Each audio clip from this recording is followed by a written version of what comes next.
SSF ഈ ഒരു വിഷയത്തിൽ മാത്രമല്ല, നേരത്തെ പാൻ പരാഗ് തുടങ്ങിയിട്ടുള്ള മദ്യത്തിലേക്ക് കുട്ടികളെ നയിക്കുന്ന വിഷയത്തെ സംബന്ധിച്ച് വലിയ രൂപത്തിൽ ചർച്ച ചെയ്തിട്ടുള്ള ഒരു സംഘടനയാണ് SSF. അവർ വലിയൊരു ക്യാമ്പയിൻ അന്ന് സംഘടിപ്പിച്ചിരുന്നു. ഇപ്പോഴാണ് ഗവൺമെന്റ് ഇത് നിരോധിച്ചത്, പാൻ പരാഗ് പോലെയുള്ള സാധനങ്ങൾ നിരോധിച്ചിട്ടുള്ളത്. ഇതൊക്കെ നിരോധനം വരുന്നതിന്റെ വളരെ കാലങ്ങൾക്ക് മുമ്പ്, വർഷങ്ങൾക്ക് മുമ്പ് SSF ഇതുപോലെയുള്ള ക്യാമ്പയിൻ നടത്തുകയും തദ്ദേശ സ്വയംഭരണ സ്ഥാപനങ്ങളെ അവരെ പോയി കണ്ട്, അതിന്റെ നേതാക്കന്മാരെ പോയി കണ്ട് ഈ കാര്യത്തിൽ സർക്കാർ നടപടി സ്വീകരിക്കുന്നതിന്റെ വർഷങ്ങൾക്ക് മുമ്പേ നടപടി സ്വീകരിക്കുകയും ചെയ്തിട്ടുള്ള ഒരു പ്രസ്ഥാനമാണ് SSF. ഒരു കാര്യം ഉറപ്പിച്ച് പറയാൻ സാധിക്കാം, ഒരു ബീവറേജ് ഷാപ്പിന്റെ മുമ്പിൽ പോയി SSFകാർ കുറെ ഷാപ്പുകൾ പൂട്ടിച്ചു കൊടുത്ത കാലഘട്ടത്തിൽ ഞാൻ ചോദിക്കട്ടെ, SSFനല്ലാതെ ധൈര്യമായി ഈ ഷാപ്പ് പൂട്ടണം എന്ന് പറയാൻ തെൽപ്പും ത്രാണിയുമുള്ള ഒരു സംഘടന കേരള സംസ്ഥാനത്ത് വേറെ ഇല്ല എന്ന് നമുക്ക് ഉറപ്പിച്ച് പറയാൻ സാധിക്കും.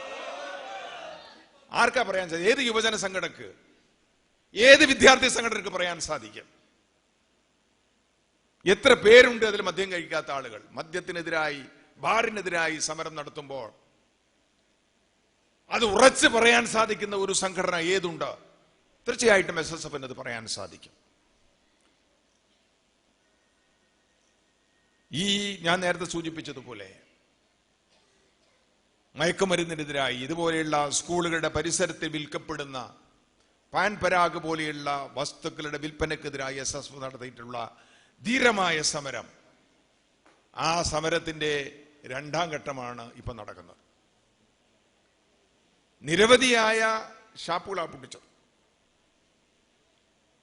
അതേ അവസരത്തിൽ കൂടി ഞാൻ പറയുന്നത്, കഴിഞ്ഞ 14-ാം തീയതി, ഡിസംബർ 14-ാം തീയതി കാസർഗോഡ് ജില്ലാ കലക്ടർ ഒരു ഉത്തരവ് പുറപ്പെടുവിച്ചു.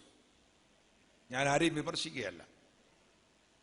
ഒരു മുസ്ലിം യുവജന സംഘടനയുടെ ഒരു യോഗം നടക്കുന്നു കാസർഗോഡ്. ആ ഉത്തരവിൽ കലക്ടർ പറയുന്നത്, മുഹമ്മദ് സഹീർ എന്നുള്ള കലക്ടറാണ് കാസർഗോഡുള്ളത്. അദ്ദേഹം ആ ഉത്തരവിൽ പറയുന്നത്, പോലീസ് റിപ്പോർട്ട് അനുസരിച്ച് 15-ാം തീയതി 2 മണി മുതൽ ഇവിടെ ഒരു സമ്മേളനം നടക്കുന്നുണ്ട്.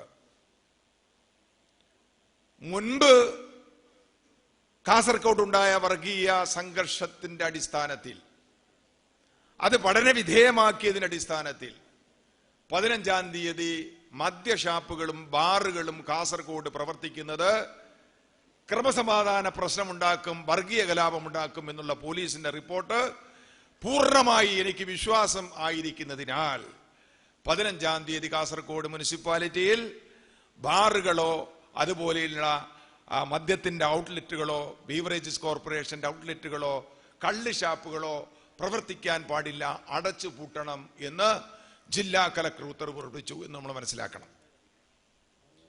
എങ്ങനെയാണ് ഒരു മുസ്ലിം സംഘടന, ഒരു മുസ്ലിം യുവജന സംഘടനയുടെ സമ്മേളനം ഉണ്ടാകുമ്പോൾ ഇതുപോലെയുള്ള ഒരു സാഹചര്യം നമ്മുടെ രാജ്യത്തുണ്ടായി എന്നുള്ളതാണ്. അതുകൊണ്ട് തന്നെയാണ് SSFന്റെ ഈ മഹത്തായ സമരം. ഞാൻ ആ തിരുവനന്തപുരത്ത് SSF നടത്തുന്ന ജാഥ ഞാൻ കണ്ടിരുന്നു, ബാറ് പൂട്ടിക്കാൻ പോകുന്ന സമയത്ത്. തൽക്കാലത്തേക്കെങ്കിലും കുറെ ബാറുകൾ നമുക്ക് അടച്ചിടാൻ സാധിക്കും. ഇവിടെ ഒരുപാട് കാലമായി ഈ മദ്യവർജന സമിതിക്കാരൊക്കെ സമരം നടത്തും. ഇതുവരെ ഇതുപോലെയുള്ള ഒരു സമരം നടത്താൻ അവർക്ക് സാധിച്ചിട്ടില്ല. അവരെൻ്റെ അടുത്ത് വന്നപ്പോൾ ഞാൻ പറഞ്ഞു, നിങ്ങൾക്കിത് നടക്കണം എന്ന് താല്പര്യമുണ്ടെങ്കിൽ രാഷ്ട്രീയക്കാരെ പോയി കണ്ടിട്ട് കാര്യമില്ല, നിങ്ങൾ AP അബൂബക്കർ ഉസ്താദിനെ പോയി കണ്ടാൽ മതി.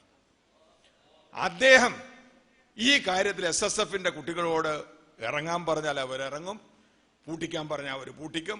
കാരണം പൂട്ടണം എന്ന് പറഞ്ഞതിന് മുമ്പ് പോയി ധൈര്യത്തോടെ നിൽക്കാൻ അവർക്ക് മാത്രമേ സാധിക്കുകയുള്ളൂ എന്ന് ഞാൻ അവരോട് പറഞ്ഞു. അവർ ആ കാര്യത്തിൽ ഉസ്താദിനോട് പോയി സംസാരിച്ചിട്ടുണ്ട് എന്നാണ് ഞാൻ മനസ്സിലാക്കുന്നത്. ഒരുപാട് കാര്യങ്ങളിൽ വ്യത്യസ്തമായ ചില നടപടികൾ സ്വീകരിച്ചിട്ടുള്ള ആളാണ് AP അബൂബക്കർ ഉസ്താദ്.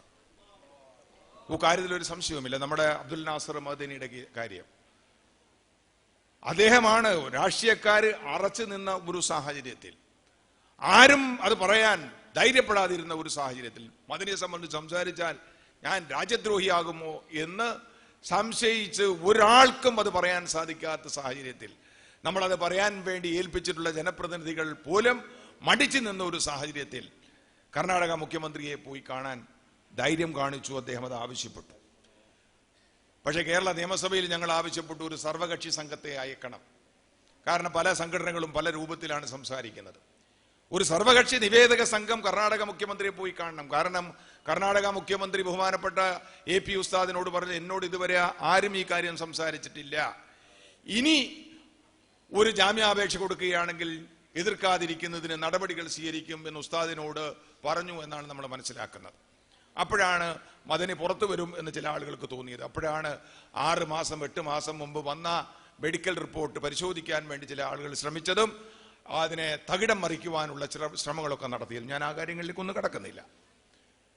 പക്ഷെ തീർച്ചയായിട്ടും AP അബൂബക്കർ മുസ്ലിയാർ ചെയ്തിട്ടുള്ള ഈ ഒരു പ്രവൃത്തി ഇവിടുത്തെ എല്ലാ ആളുകളുടെയും മനസ്സ് തുറപ്പിച്ചു. ധൈര്യമായിട്ട് അബ്ദുൽ നാസർ മദനിക്ക് വേണ്ടി പറയാൻ പൊതുസമൂഹം തയ്യാറായി എന്നുള്ളതാണ്. ഈ ഒരു ഊർജത്തിൽ നിന്നാണ് ഞങ്ങൾക്കത് പറയാൻ സാധിക്കും എന്നുള്ള ഒരു ഊർജത്തിൽ നിന്നാണ് മറ്റുള്ളവർക്ക് കൂടി അത് പറയാൻ സാധിച്ചത്. തീർച്ചയായിട്ടും ഇതുപോലെ തന്നെ ഈ ഒരു സംവിധാനത്തിന് ഈ വിഷയത്തിൽ കൂടുതൽ മുന്നോട്ട് പോകാൻ സാധിക്കും.